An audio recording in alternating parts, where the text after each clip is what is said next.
你係咪嗰啲一味做嘅人呢？開始做嘢，講咁多做咩啊？做咗先講啦。你做到嘅時候，自然會明白噶啦。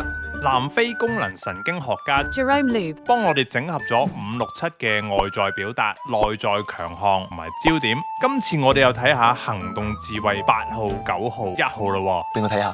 今次我唔解釋咁多啦，行動智慧最緊要就係簡單直接，咁就聽得最舒服啦。舒服晒。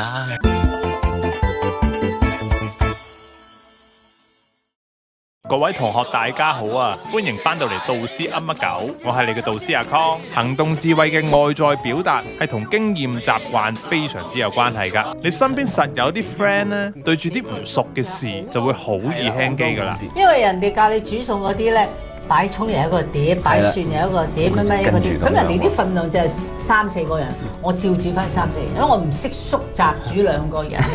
只要有經歷過、熟悉嘅，就可以滔滔不絕咁分享啦。我一入嚟已經睇啦，淨係得喼汁豉油鹽，入碗豉油，油都唔係好大支。其實唔難。佢哋咁睇重經驗內在嘅強項呢，就同行動嘅習慣同經驗呢有好大嘅關係啦。你實識一啲人，叫佢諗嘢呢可能麻麻地，但一做嘢呢就可以做嘅。中意一啲實際啲嘅嘢，例如中意翻工啦，我個訴求就係想翻工，砌下嘢啊，打下機啊，中意重複性高少少嘅小興趣，重複。中意飲食、生活一啲簡單直接嘅嘢。